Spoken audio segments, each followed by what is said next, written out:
I'm a 5th grade teacher here at Lakewood Elementary. I am also the sponsor for the Student Lighthouse team. And tonight is our Leadership by the Numbers event, which is our leadership night that kind of goes along with our Leader in Me that we implement here at Lakewood. In every single classroom there is a math game happening, so families can bring their child and play the math games in the different classrooms. There are also some teachers and administrators from other schools here receiving student-led tours about the different parts of Leader in Me that we practice here at Lakewood. And there are students in the gym running some desks, giving a tour of the leadership notebooks that each one of our students has, kind of showing them what we do with those and how we track our goals and our data, which is what Leader in Me is all about.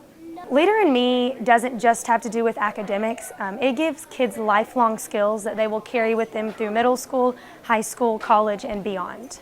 Hi, my name is Kaylee. I'm a 5th grade student here at Lakewood. Nice to meet you. I am in the Student Lighthouse team. We are leaders of Lakewood and we demonstrate how to act. So I'm going to take you on a tour of Lakewood. Our first stop will be up here.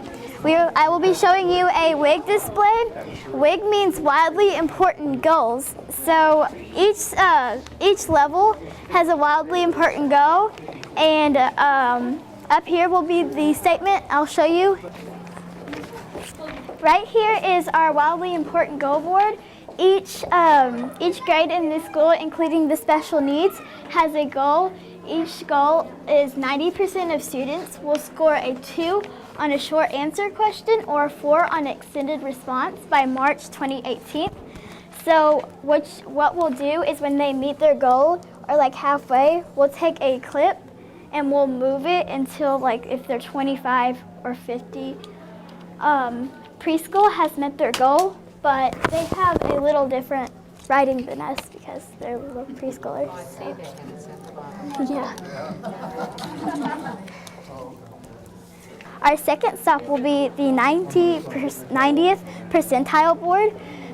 It's featuring students who scored in the 90th percentile on MAP in the fall in either reading or math or both. And we have a couple students here in Lighthouse team that are on the board. Right here are all the students. 14% of our students, 71 out of 505 students, scored in the 90th percentile or above in at least one area. So in this area right here is 5th grade, and then there's 4th grade, 3rd, 2nd, and 1st. They all scored 90% in fall MAP scores. All right, our third stop will be the Math at Home Challenge. I'll explain it to you what it is. This is our Math at Home Challenge. Each student in each grade has a bag full of math games, and these are the students that took pictures. They will just like spin and do a math problem, or they have flashcards. And the 5th graders in Miss Markham's class got a dry erase board and flashcards. And these are some students that, and then there's the 5th grade right here. Any questions about this? So what grades participate in this? Every grade. Every grade, Yeah. okay. Our next stop will be the team WIG displays. We're going to kindergarten first, and then 3rd grade, and then 5th grade. So right here is the kindergarten WIGs. They have 4 goals. The first one is 100% of kindergarten students will identify 52 letters by November 1st. The second one is 100% of kindergarten students will identify 31 letter sounds by January 8th. The third one is 100% of kindergarten students will read 40 sight words by March 30th. And 100% of kindergarten students will identify 90 sight words by May 20th. So kindergarten students have completed this. Each dot means each student until they make the caterpillar, and they got this one completed, and they're still working on this one. So, and then they'll go on to the next one. Any questions? So the date here of November 1st, so that's over, right? Yes, and they met their goal. goal. Finished. Yes. Gotcha. And then they've got, January, that's still growing. yes, a little bit. Our next stop will be the 3rd grade MAP, or wildly important goals up here.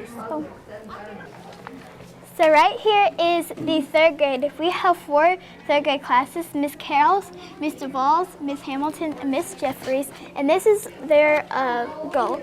100% of third grade students will complete the Math at Home Challenge by November 30th, 2017. So today is November 30th. Miss Hamilton was completed and Miss Jeffries was completed, and Miss Carroll and Miss Duvall's were almost completed. Each star means 1 student, and so yeah. Any questions about this?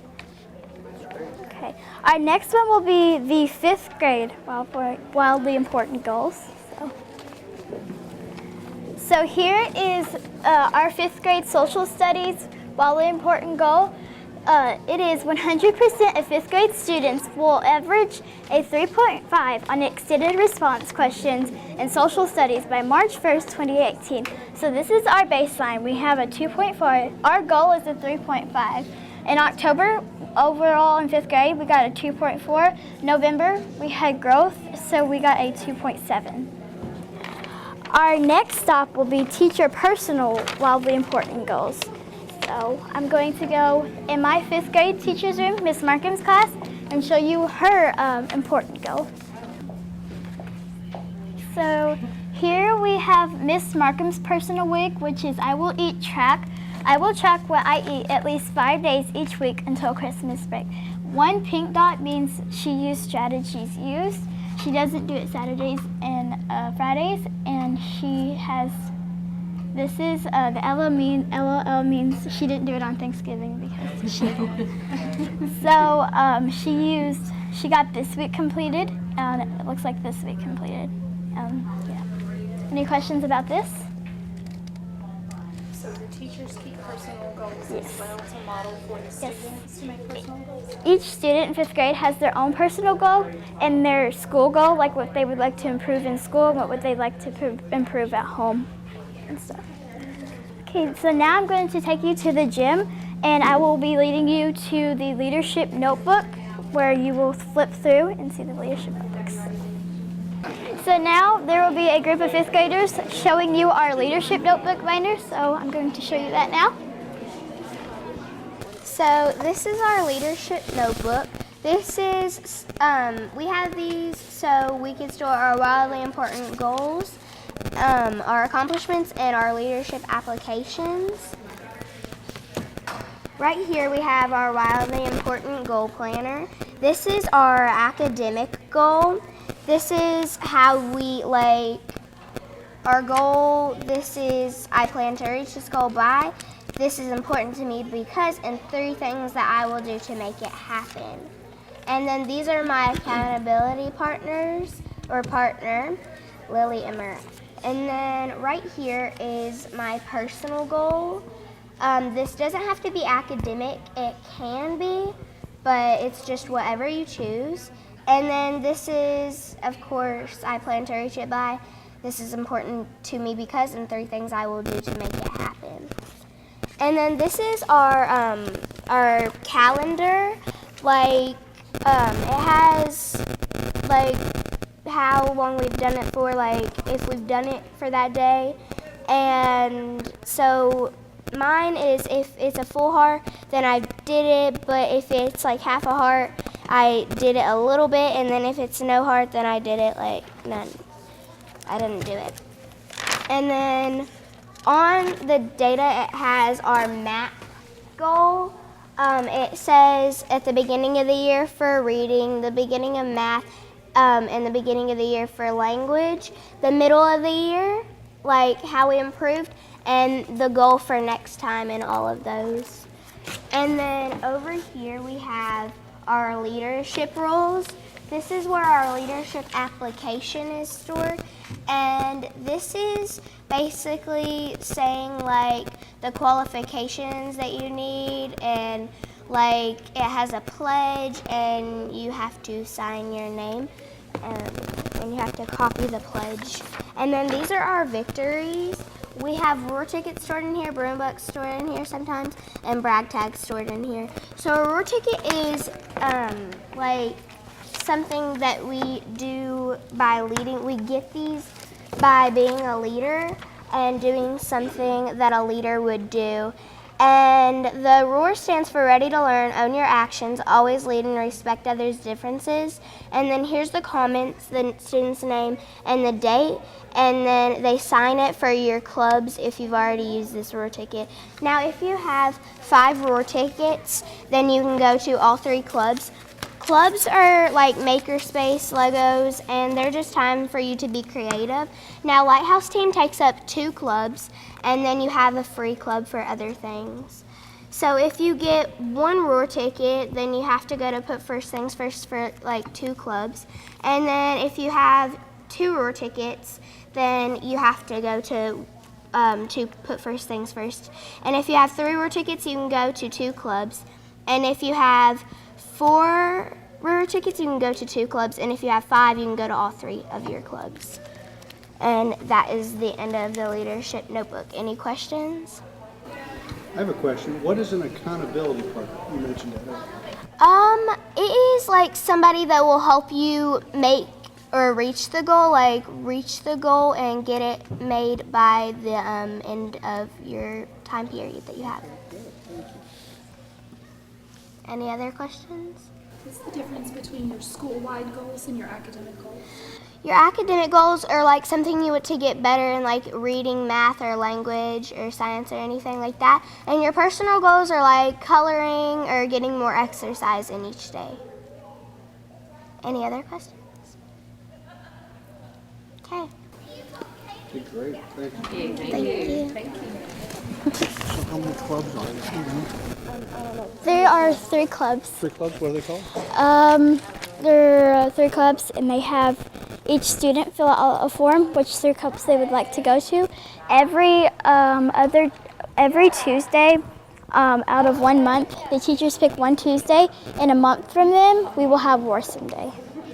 So what are the 3? There's 3 clubs. So are they different in some way? Each Yes. Some clubs you have to go to 2 of your clubs, and then you can go to the other club, or you can just go to 3 clubs. But what's the difference? What kind of club? Oh, What kind of club? well, they have Lego building and There you go. Lego building. like coloring, and they have a yearbook club where they Okay. take photos of students and stuff. Okay. And they have leadership, leadership student lighthouse team. And they have beta. It's like where we go and help Feeding America, and we ring the Salvation Army bell each winter, and we do community projects like that. Oh, that's awesome. And then they have Girl Power, Girl Power's another club? Yes, where they have all girls, and then they go to I would expect that would be the case, yeah, right? and then they go to fancy restaurants, and they teach them how to be like, they have manners and stuff like that. Wow. So I like they that too. that's- Which one are you? I'm You get to in. participate in all of them? No, we have to pick 3. I'm in Lighthouse team and beta. Okay, great. Hi, my name is Pat Graham, and I'm an associate client partner here with Franklin Covey, and I'm here today to see how Lakewood is doing, one of our partner schools, with the Leader Me and showcasing their students' talents. My role in the company is really I partner with several people where we help schools to learn more about what the Leader Me process looks like, what our requirements are, and to help them become as knowledgeable as they can in what the Leader Me process can do for their school. The Leader Me process actually started back in 1999 with a principal by the name of Muriel Summers in Raleigh, North Carolina. And so this is a process that began with a principal and her schoolhouse team.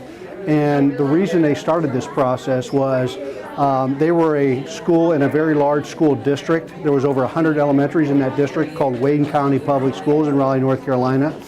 And they had a lot of barriers that they were facing during that time.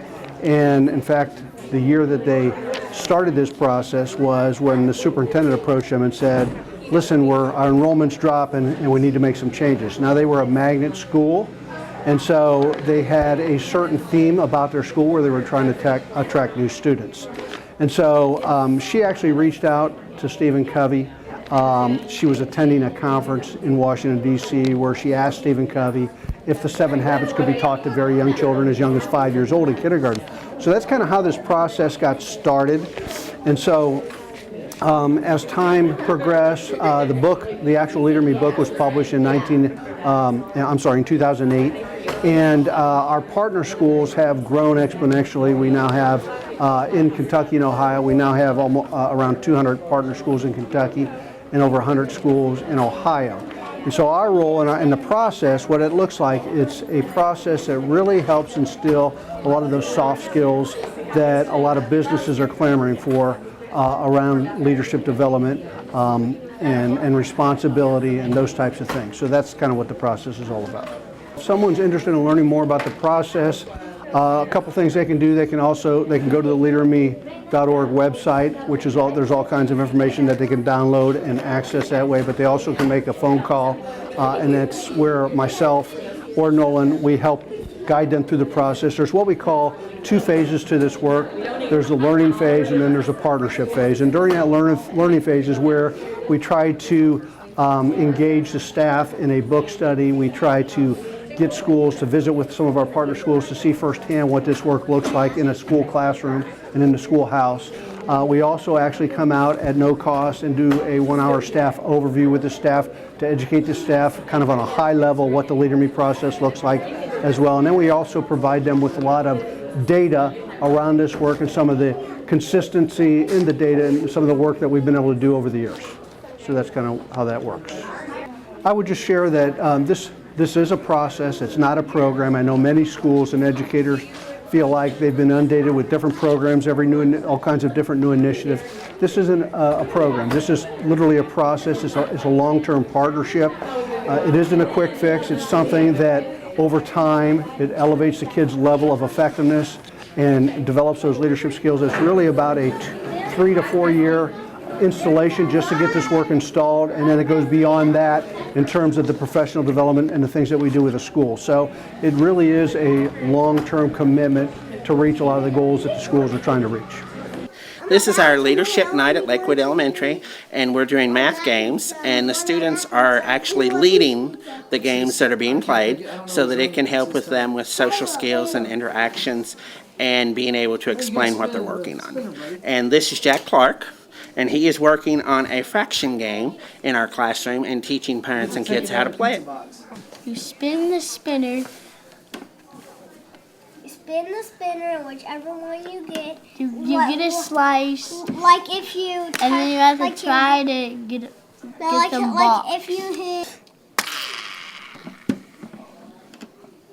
And you get to choose one. Yes. Whatever one you want. Now you got a full pizza. But you don't win yet. That's your box. Because you have to get all 1, 2, 3, 4 pizzas filled up. And a box. Yes. A half. A half. So which one's a half? There you go. This one. And done. Perfect. It's Caleb's turn.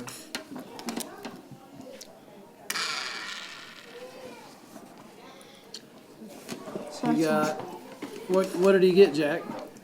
A third? Yes, a third. Pepperonis are third. Where are we going to start? In the ones place. In the ones place. All right, so 3 times 3. 9. 9. You got it, girl. 7 times 4. That We'll try this one first. 3 times 7. 3 times 7? Mhm. Okay. This has to be 21. That has to be 21. I agree. Yeah. So put Okay, so down. put 21 here. Okay? Mm-hmm. There you go. Now, I know Miss Hughes teaches you that turtle head method. Do you remember that one? Oh, yeah. Can you draw the turtle head and show them where it goes? Okay. Yeah. You circle the top 2, then you put them down his neck. You got it. Now, what does the turtle lay? 8 eggs. Lays an egg for that place value, or that placeholder, okay? So now, let's move on to the next part. What do you do next? The next thing you do is multiply the numbers. That's right. So we've done the ones place. Now let's do the 2s. That's right, Ariel, the tens place. Okay. 4 twelfths, and then we add 3 twelfths. So if you add your top numbers, what you get is your fraction. 7/24. 7 over Wait, 24. no. Does the top and bottom stay the same or change? The bottom stays the same. Very good. Pick the dot and see what color it lights up. There you go. Good job. Are you two playing? So then you can spin and then move your. That's blue. I spin and I move. That's not that far. First, you just get like a crown or something or whatever you want to draw with, and you put all these ships wherever you want to put them, and then once you're done with that, you use these stuff. So you would use like 4 times like 5 or something. So you have to say the answer first, and once you get it right, you go like down, and if that other person's just playing, if that's their boat, then it's a hit and stuff. And then you have to knock out all their boats to win. And you have these certain boats, tells you how many spaces that they take up. No putting them diagonally, because that's cheating. I think it's a hacker. And then you put your recorded attempts to hit down on this grid, and it's just a kind of a copy from the original Battleship. 11 times 7. I hate to say it, it's a miss. 3 times 6 is 18. Miss.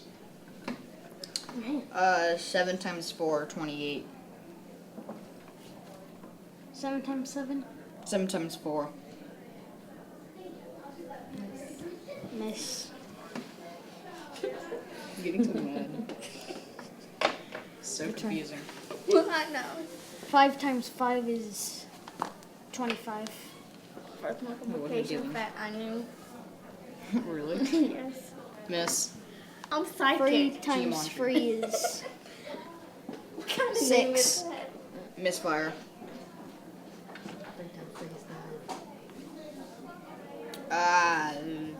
5 times 5 is 25. I'm missing a bit.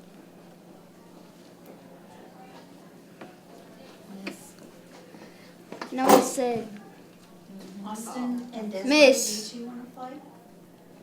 So we're playing Monopoly. How you play Monopoly is you roll a dice to see how far you go or what properties you can land on.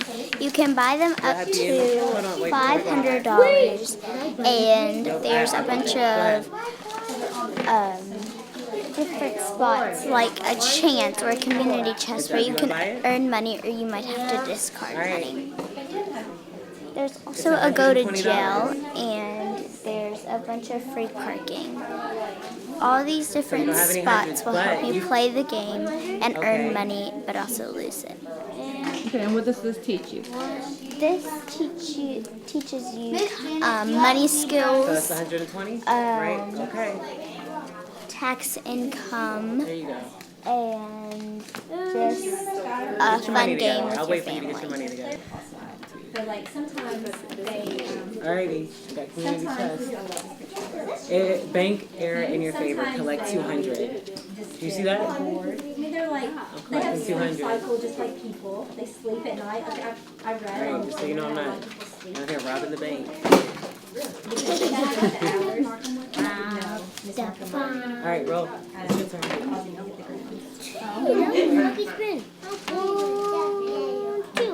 think you owe me money, friend. There you do. I need $50 for you. You heard me? I need $50 from you. Thank you. These in the cut too, so you can use them. There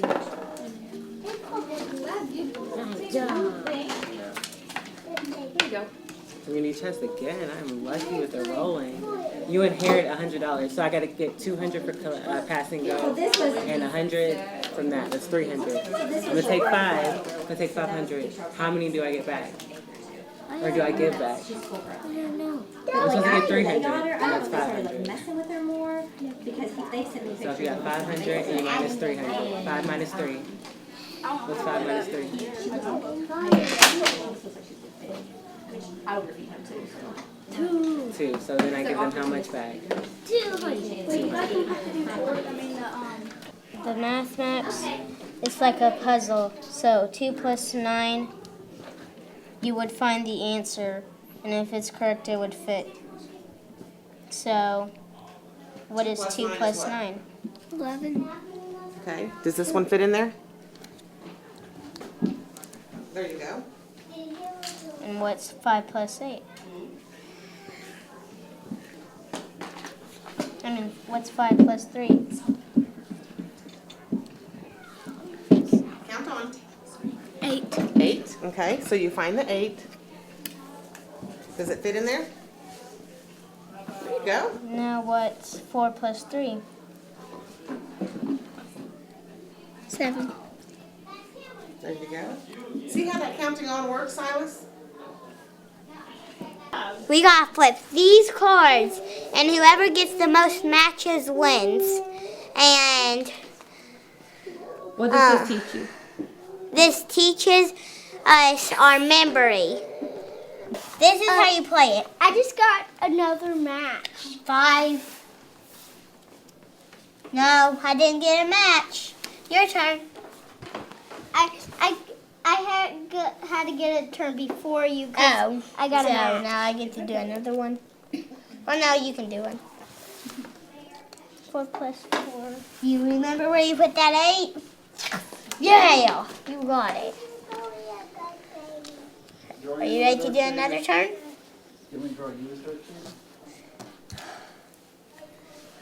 What is that? 5. It equals 10. 1. Good job. Well, now I know where 2 plus 0 is. 2. Got it. Hi, this is 3rd grade, and we are doing a rounding game called Rodeo Rounding, and it's helping them to build number sense and to know what the next number rounds up to. Roll the dice again.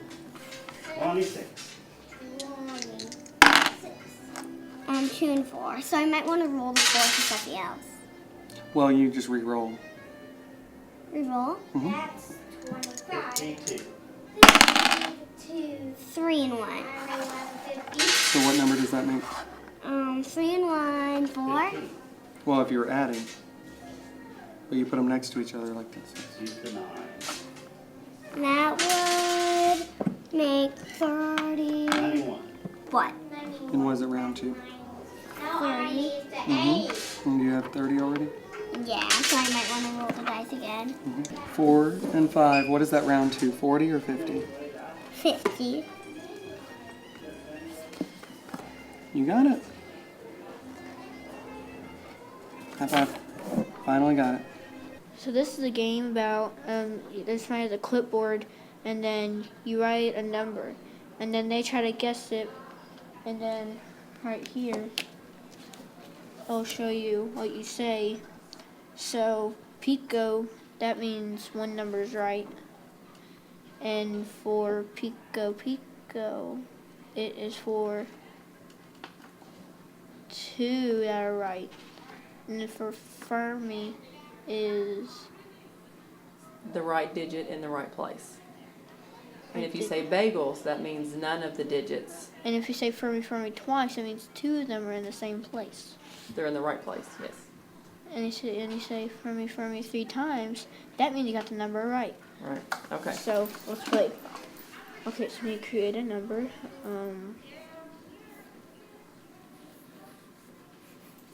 Okay, and I guess the number.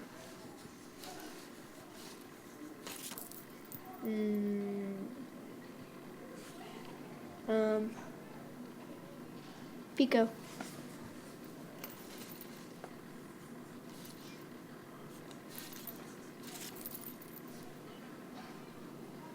Pico Pico. Fermi Fermi.